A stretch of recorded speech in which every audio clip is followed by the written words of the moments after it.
this to me feels like a scam in a lot of ways. I get it. It has to come here. Yeah. But the cost by the time it gets here, it's obviously marked up in Ontario, not just the processing and shipping, but there's a markup there that Albertans probably didn't bargain for. This is tplmedia.ca, tplmedia.ca, local, because, we're now in your neighborhood likely, so check that out. And please don't forget to subscribe. Support the network. It's super cheap, and you become part of the conversation. Today, the conversation is, well, it's on the tip of everyone's tongue. A couple of weeks ago, the Prime Minister came out with a national strategy for food, and to kind of dig deeper on that and see where we stand, our very own food professor. Thank you very much, Paul Micucci, for joining us. We've had the food professor on before. Yeah. I won't proclaim to be the food professor, but I do. You know what? I think I mentioned on previous shows, Mike. I grew up and I worked actually at a place called Canada Packers, which is a food processing plant in Toronto.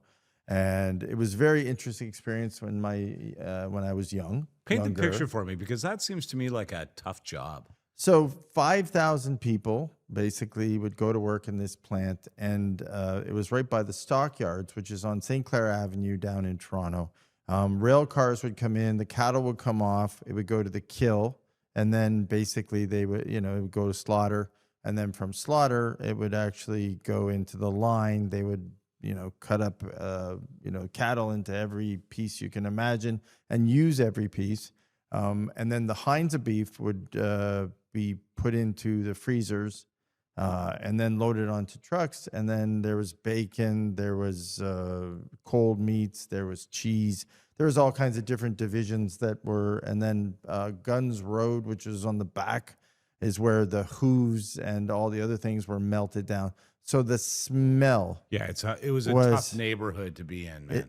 It's gone now. It is, yeah. It's gone now. And quite frankly, there's a whole story to that, because it actually became a housing development that was built on top of it, which I don't even know how, but it was. And quite frankly, I know I'm not living there anytime soon. No, that neighborhood still has a certain stench to it. I'll be honest with you at times, yeah. Well, Guns Road still exists, so there still are some food processing, or there's still some things happening on the back with respect to leather and animals. So there is a slight smell, not even compared to what it was before. But, I used to get out of my car and it was just wretched, the first half hour, just not like to be sick going in. And we used to go in, so interesting, and I'll tie it up, but it was an interesting story. We used to go through and we used to get our whites. And it was basically a jacket, a white jacket, white pants. And because I had graduated from the kill area, the stockyards, where they used to bring the cattle over and the kill line into night loading, I used to get this white hat. And it was because you're working in a freezer all night, right? So it was warm clothes. And I used to start off, and I used to get my meat hooks. So they get my meat. Everyone got 2 meat hooks who worked in loading. And all night long, the guy would be up on a perch, and you would walk over, and it'd be the number on it for the truck you were loading, and you would put your meat hooks in, and he would knock the hind of beef off onto your shoulder, and you would carry it across the loading dock and drop it into the trucks all night. So you do 8 to 10 hours a night of. That's pretty manual labor. That was really manual labor, and carrying beef on your shoulders is a heavy job. And there were, it's interesting, and that's how strong. So they used to call them the bull hunk gang, which were the guys who did it full time, and they were these little, Eastern European, Italian, these little guys, but they were all muscled, like 100%, and that's what they did all night. And they would joke around throughout the night, and they would actually carry like 100-pound, 150-pound hind of beef with no hands on their shoulders, and they would do all this crazy stuff. And so my dad, which is interesting because my dad, was a truck driver, and he had trucks and worked there. Basically he would come in and he would show off also, and he would grab like 150, 200 pound hinds of beef, and he would throw them on each shoulder, and he would carry them across the dock and put them on and that's how strong these guys were. Because this is dead. It's a different era, man. This is dead weight. Yeah. Right. So I ate, you think I wouldn't eat red meat, but I did eat a lot of red meat because I was around it the whole time. And the interesting thing, when we got ready for this show, I said to Christoph, when we were doing the prep, I said, out of curiosity, what are people in Alberta, Ontario, and Nova Scotia paying for top sirloin? Well, on Canada Day. I mean, this is almost a luxury item for Canadians now. It's priced so high. Oh, yeah. Well, it's crazy because I know, whether, and I'm not even talking, here's the thing. I'm not even talking grass-fed. I'm not even talking organic. I'm just talking. Just regular store chemically stimulated, chemically grown cattle, right? Which, they don't even get any regular grass, right? So you're paying $30. So in Alberta, they're paying $30 a kilogram. What are we paying in Ontario? Well, the interesting thing is we're paying less than Ontario. The beef comes from Alberta, Paul. Yeah, I know, but we're processing it, right? Again, this is like oil, right? Or gas, oil and gas. But this is like the same thing. It goes down to Montana, gets processed, and we buy it send it back at a premium. So Albertans are sending their the cattle to Ontario or wherever. Yeah. It's being processed, and they're buying it back at higher than we're paying retail rates for the cattle that came from that province. Yeah, I don't know if they actually talk about it a lot in Alberta and the West Coast. But why are they paying higher rates per kilogram than we are in Ontario? That's interesting. Remarkable. So, which is crazy. And Nova Scotia, quite frankly, the same. Now, Nova Scotia makes sense. The East Coast a little bit because the logistics to get there. Yeah. I understand that. But the West Coast, quite frankly, the logistics can't be that difficult, right? But it's not that far, especially when it's coming from there. So I don't know why it's not like $4 or $5 cheaper. But anyways, that logistics cost must be so huge, or it's being justified that way. Ground beef, the same. So having a hamburger in Alberta is just as expensive as having a hamburger on the East Coast. Ontario, it's cheaper. It's cheaper by about $2. Processed, volume, distribution. Exactly. Right. Hot dogs. But you think, I'm so sorry, but you think that would be still not enough to make it more expensive than its source province. Yeah. That to me is just ridiculous. I mean, you're factoring in, this to me feels like a scam in a lot of ways. I get it. It has to come here. Yeah. But the cost by the time it gets here, it's obviously marked up in Ontario, not just the processing and shipping, but there's a markup there that Albertans probably didn't bargain for. Yeah, I was shocked, to tell you the truth. But we were out in remember, that was the interesting thing. Our trip out to Calgary, and when we were eating in restaurants, it was the same price. It was, yeah. So we were going to steakhouses. We were having, great barbecue. It was the same or more than we would pay in Toronto.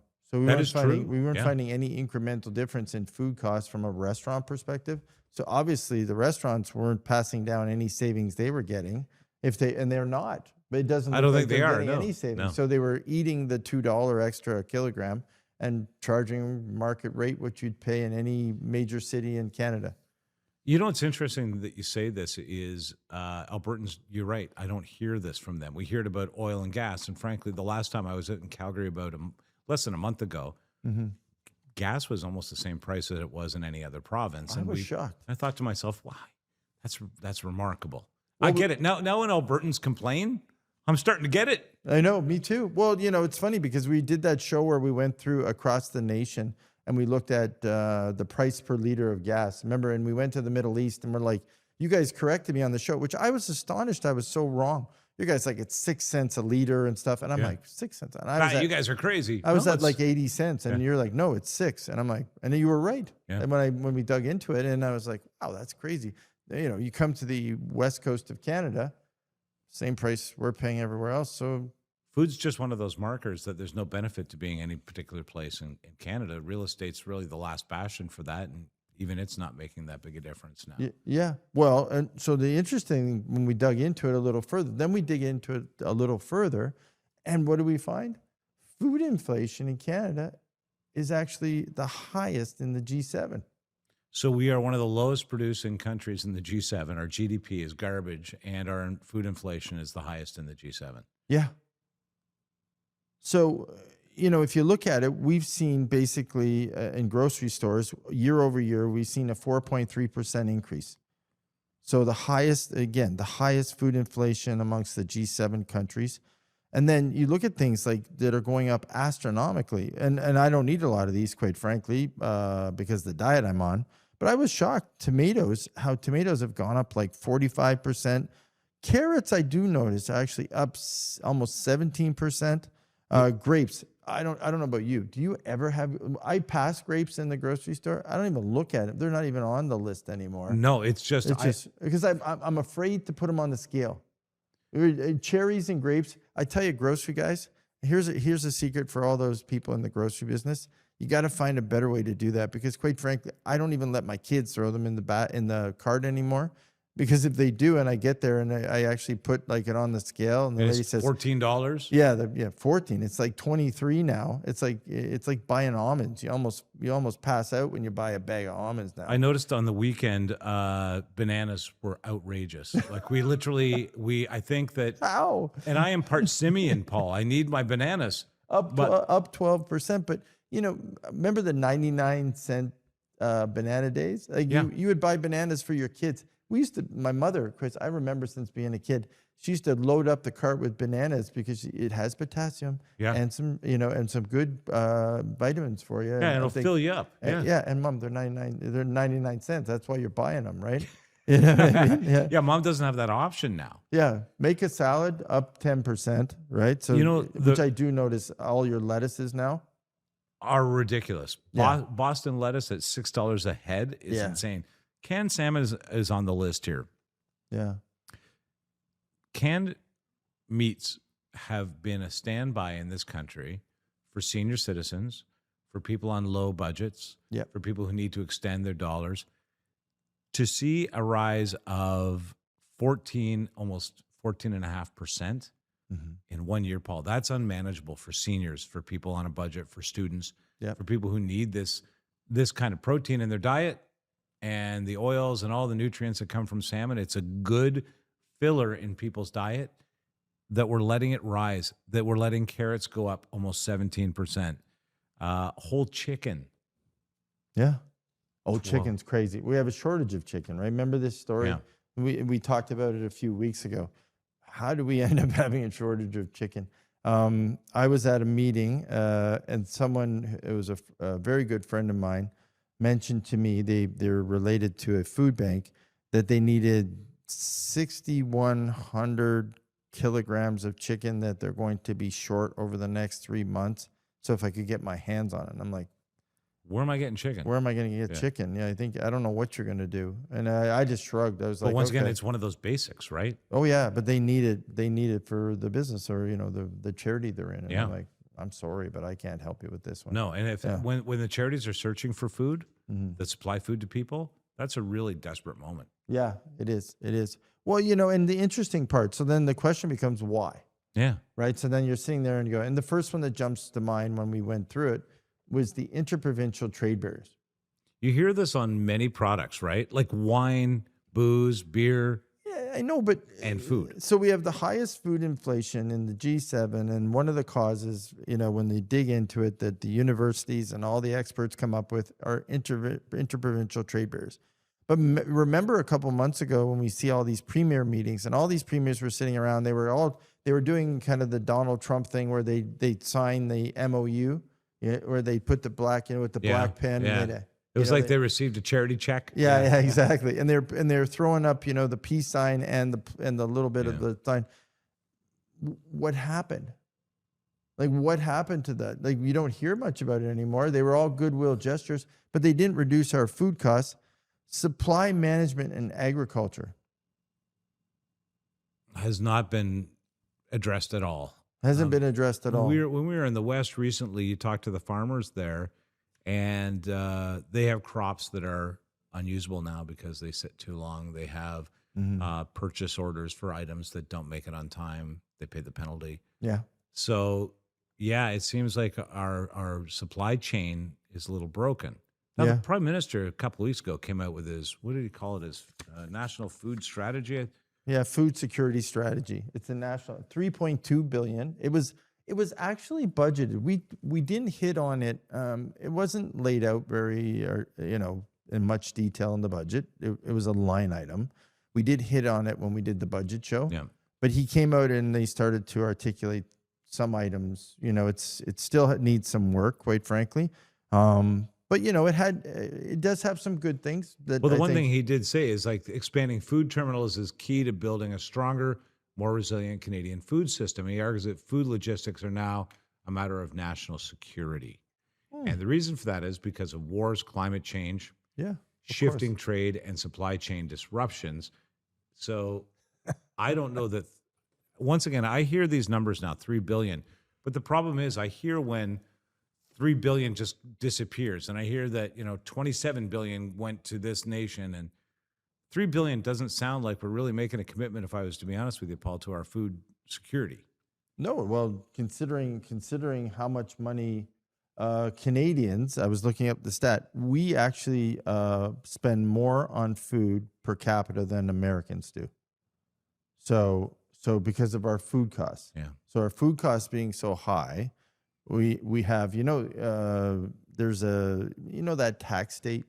So there's a tax period that people go through. when you fall into the black for the first time and you're like you stop paying the government, you start making your own money. Yeah. So Tax Freedom Day in Canada Tax Freedom Day, is June 9th. Okay. Right. So if you do the same kind of calculation, Dalhousie Ag Food Analytics Lab came out and said that the same date for Food Freedom Day is March 21st. Oh my God. Right. Which is after 80 days. So you look at it and you say, okay, I don't get tax-free till June 9th, and I don't get food-free till 80 days into the year. So that's what I spend in my food budget, which is 2 weeks later than America. So I thought that was very interesting to look. So, Americans who are actually, complaining like heck right now about their food costs and their gas prices, but we're pretty quiet. All right, let's just take a second and have a look at a few moments from what the Prime Minister delivered to us just a couple of weeks ago on the National Food Security Strategy for Canada. Within 4 years, our strategy targets increasing the number of independent grocers buying from food terminals or hubs such as this by 15%. 15%. And to boost local food sales from small and mid-sized producers by 25%. So we're setting ourselves specific targets, and we're putting the investment behind to achieve them. With our strategy, the government will first create more choice and competition here in Canada. We'll provide $1 billion over 10 years to establish a new 10-year food link fund. Starting right here at the Ontario Food Terminal, this fund will expand existing food terminals and start construction on 2 new ones by the end of 2028. We will also work to create 40 new commercial food hubs across the country, right across Canada, bringing food closer to market, lowering distribution costs, and helping Canadians save at the checkout with high-quality Canadian food. And we're going to make sure that there's competition in the sector. We're going to give the Competition Bureau more resources to identify, prevent, and combat unfair business practices. For consumers, we're going to crack down on surveillance pricing. We're amending privacy legislation to protect consumer data, your data, so companies can no longer use it to charge you higher prices. The second big thing is boosting domestic food production right across the country. Because for decades, we've been paying other countries to convert what we already have into what we need. I'll use Thailand as an example. Great place to go and visit. We love Thailand. 70% of what we ship there, our wheat, our soybeans, our peas, is processed in Thailand and then re-exported in global markets, sometimes back to ourselves. In effect, we're spending hundreds of millions of dollars to send our food elsewhere for processing that could be done at home. So to help Canadian businesses grow, produce, and process more food in Canada, we're launching another $1 billion fund through Farm Credit Canada. We'll also establish a $150 million food security fund to support small and medium-sized businesses in upgrading the critical equipment so that they can make more, store more, and bring more Canadian food to market.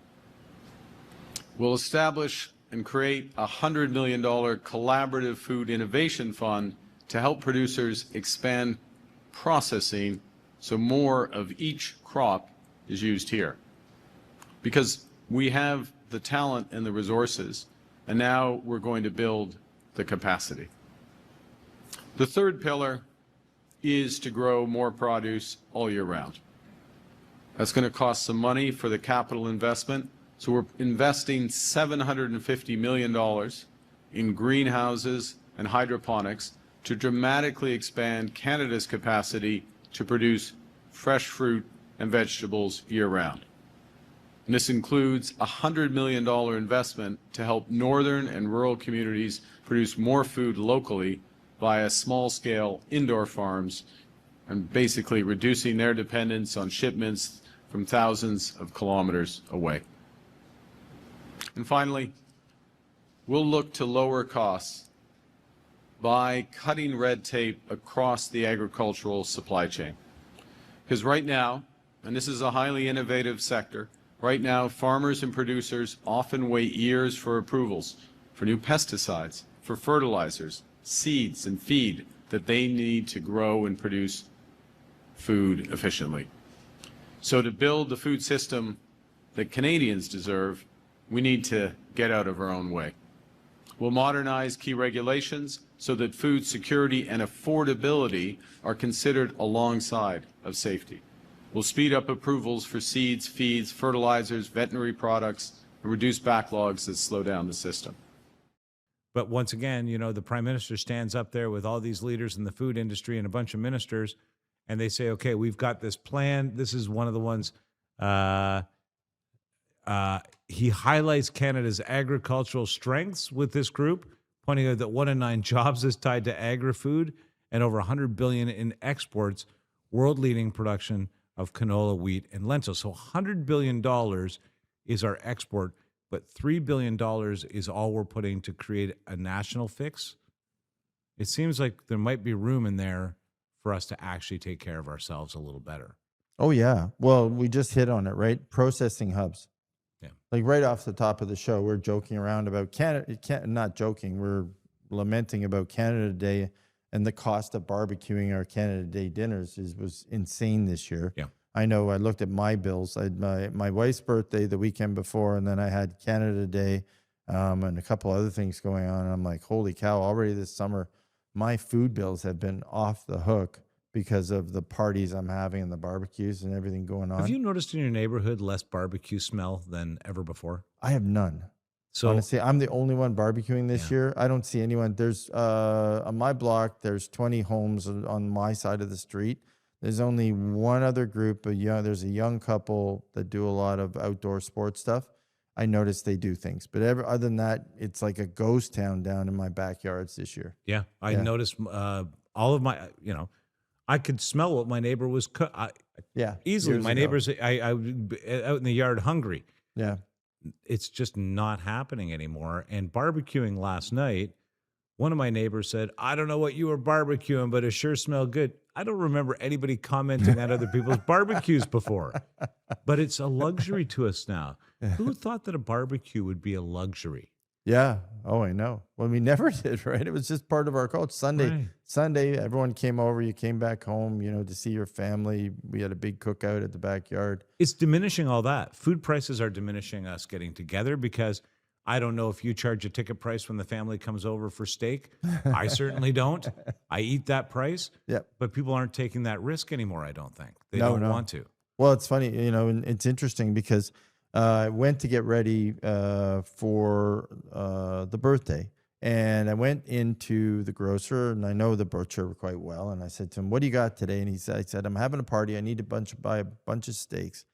He said, how many you need? I said, well, I'm going to need about 8 or 9, because a lot of them don't eat meat. So quite frankly, that's I can slice it up and intermix it with the other parts of the meal. And I barbecued like for 4 hours that day.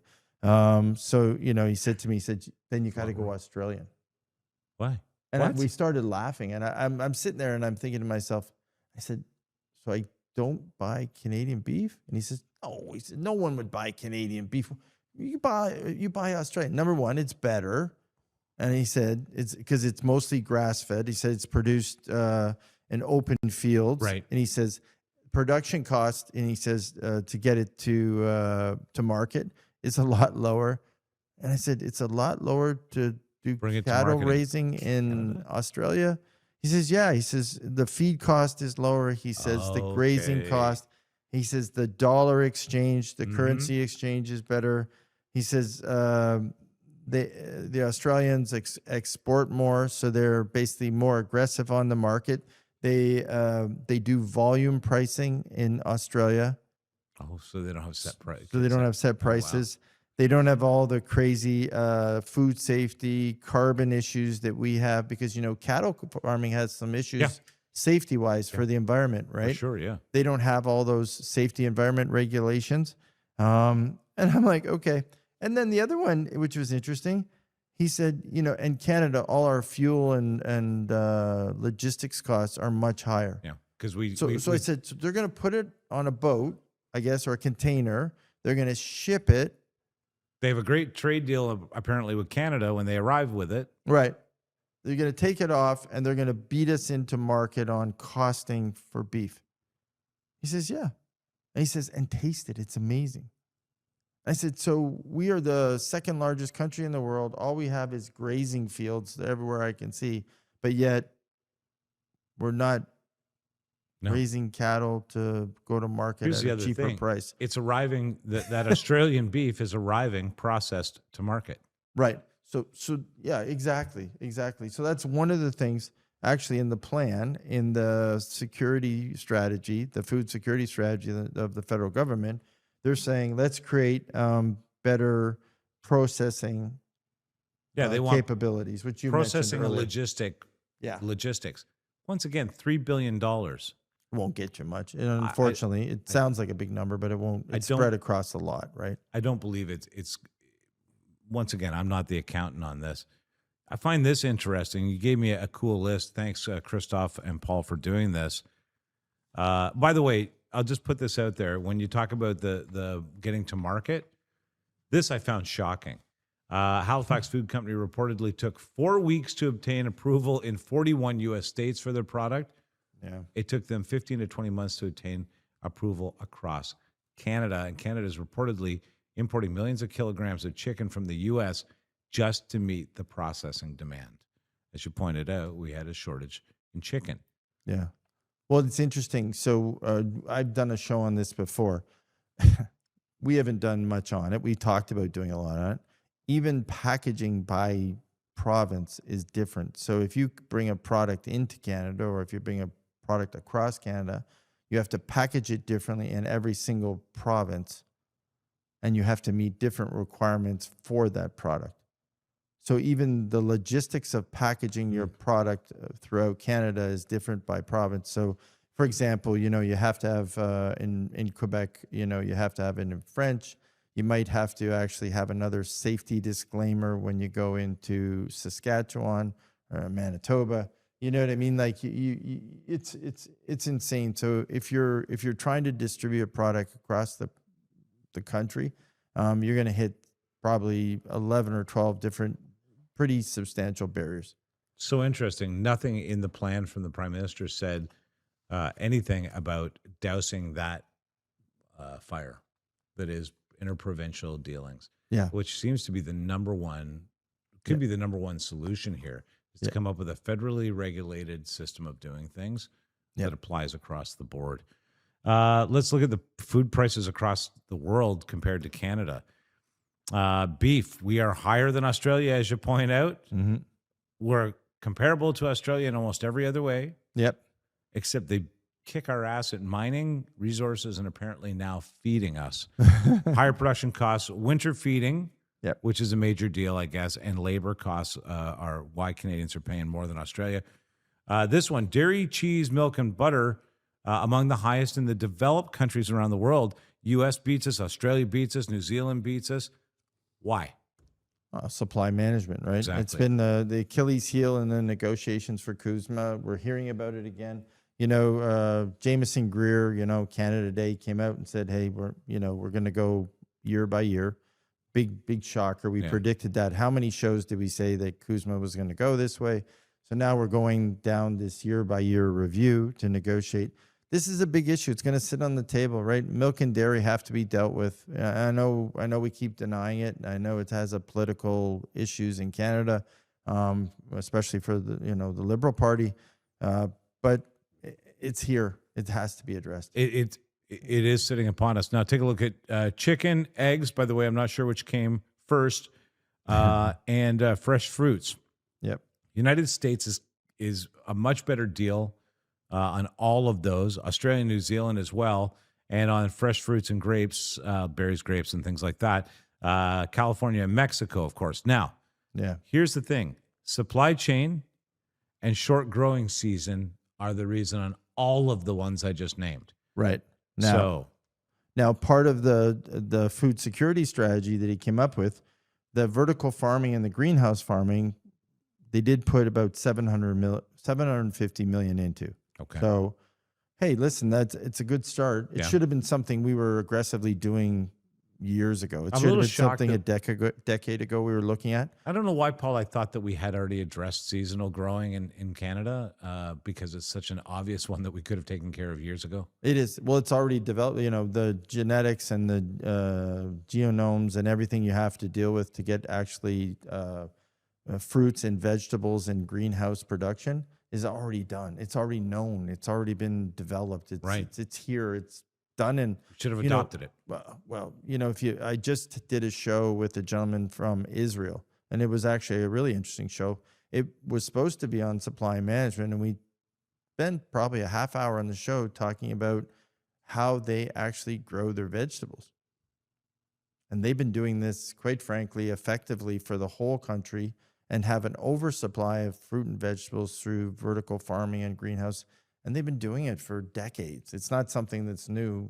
No, they've even outdoor farming now they've taken on new ways to, I think it's called perma farming or terra farming, where they actually can create in arid areas beautiful growing spots. Yep. So I think we could be doing that. I mean, 750 million again, it sounds like a good start, but I'm not sure what a greenhouse costs. It sounds like those could be, in the hundreds of millions to build something effective that would feed our nation. Yep. But you're right, it's a good start.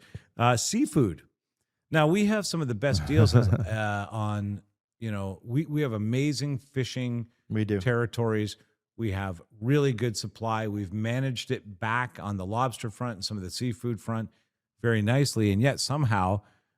Even Norway is kicking our butt. And the reason for this, again, processing and disruption in retail, which means that retail pricing is not standardized in this food, and the market fluctuates a lot, which means that to compete in the marketplace, you can be losing as a seafood supplier and then add the supply chain, the distribution to it on top.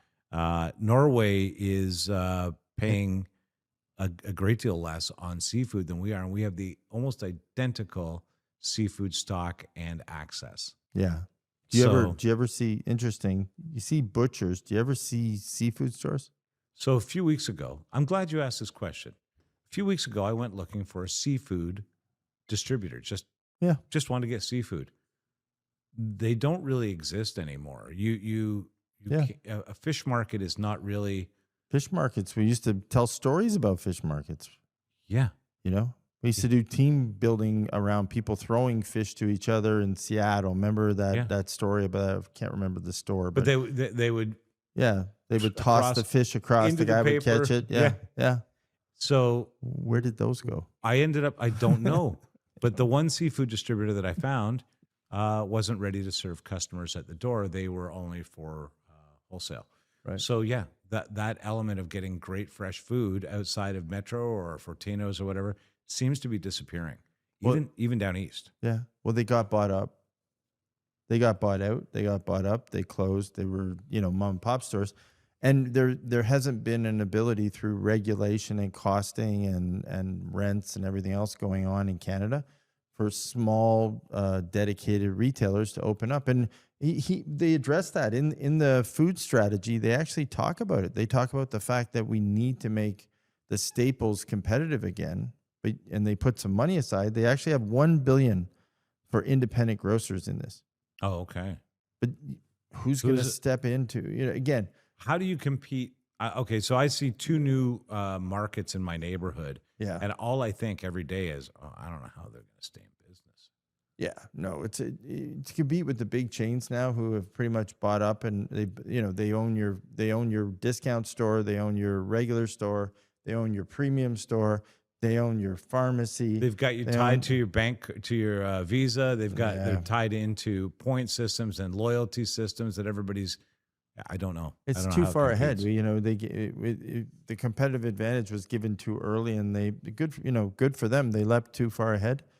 They're never going to surrender it. And quite frankly, for someone from a mom and pop store to open up a corner fishery store or fish store, that's a pretty tough run, right? I really don't know how it's feasible anymore, truthfully. And those are where you get the best foods. Okay, another one. Do you find this shocking? I thought that we processed our own sugar quite efficiently in Canada. I thought Red Path was, of course, the Red Path down on the lakeshore is gone for many years.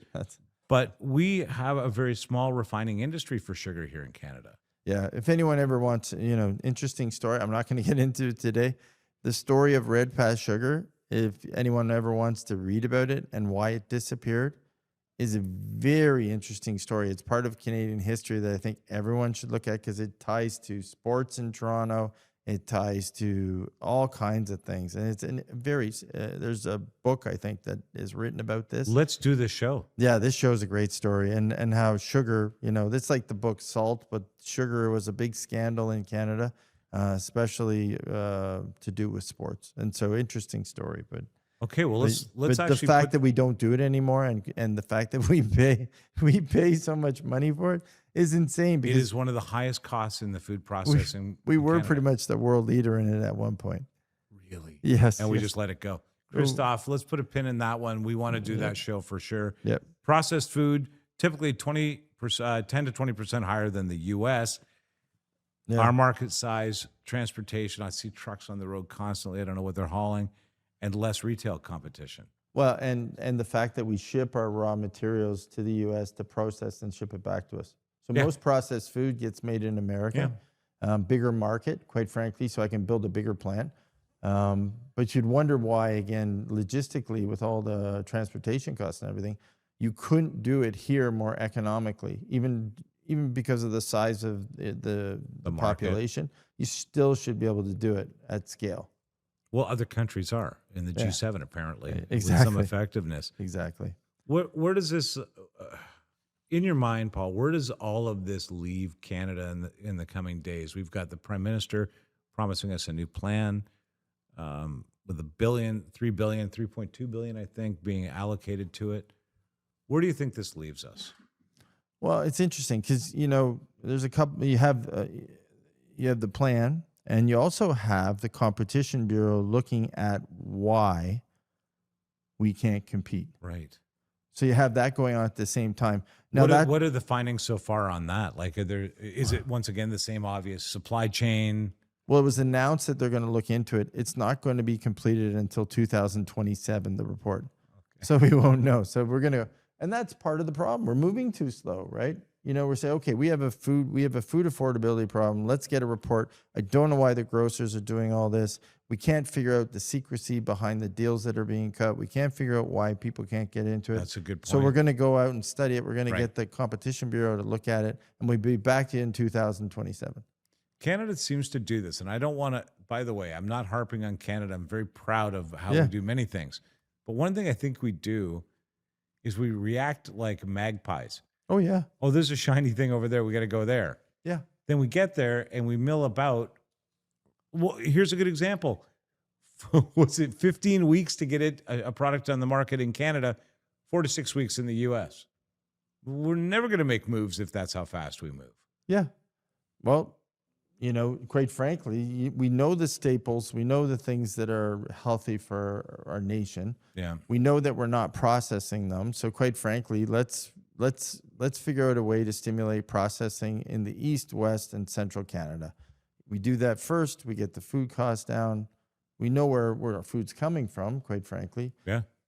Greenhouse, vertical farming. We know that's the future.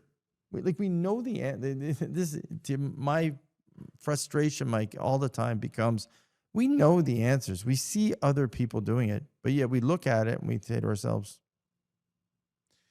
why, we better look into this some more. We better look into this some more and do a study. And then we set aside $3.2 billion. We don't put any KPIs or guardrails or targets to map against. I'm not even sure how much of this is actual cash coming from the bank, from the government into the banks of these businesses. I don't know. None of us know, quite frankly. It's just a number that's thrown on the table. We never see what the true impacts are, and therefore it doesn't translate into anything to come to our tables. And then we get the data from the government that excludes things like, oh, by the way, we're really struggling as a G7 country compared to most. I've never heard our government say that. I've never heard our prime minister say, okay, we're struggling by comparison to this country, and this country, and we need to make changes. Right. Like productivity. Yeah. We don't talk about it. We're very happy to talk about a lot of other things now, but productivity, we never talk about. We don't. Legislation and coding. Shouldn't we? Yeah, exactly. Shouldn't we talk about the fact that we have the highest food inflation in the G7? Our food costs are like number 10 out of the G20. We should talk about all these things. We should say why. We're a large nation with a high capability to farm. I mean, we are second largest land mass. We have very fertile soil. We have all these things. We don't have a huge population. We should be feeding them very economically. I remember in Uruguay, the prime minister, the president, I'm sorry, I'm not sure which it is. Please don't be offended. I don't know these things. But I do remember he was a farmer at this one point in the Uruguayan history. And his methodology of feeding his own nation first put them back on the map because they started bragging more about the foods they were eating. People wanted the products in other countries. They found deals in other countries, but they started feeding themselves first at a more affordable rate. People became healthier, more employed, more employable, less healthcare issues. Yeah. Isn't this a great slogan? Let's feed ourselves first. Yeah. Yeah. Because, as Canadians, we export. So we're a net export of food, of any food. We're a net exporter. Fill our tanks, but fill our fridges first. Yeah. I like it, Mike. When I run for mayor, you know the deal. Paul, thanks for talking about this. Please, your comments on this topic are informative. We just told you 1 in 9 people are employed in the food service, processing, farming, and supply industry. You're the people that know most about this. Share it with us, and we'll bring it to the next show. Paul, thanks. Thanks, Mike. Looking for reliable and convenient personal safety products? Less Lethal has you covered. As Canada's only authorized Byrna distributor, we provide a range of products for recreation, protection, and security. Explore our Byrna launcher lineup, including the LE, SD, TCR, and Mission 4, designed for different levels of performance and protection needs. We also offer the Banshee personal safety alarm, designed to protect children, women, and vulnerable individuals. Because your safety is our top priority. Shop now at lesslethal.ca.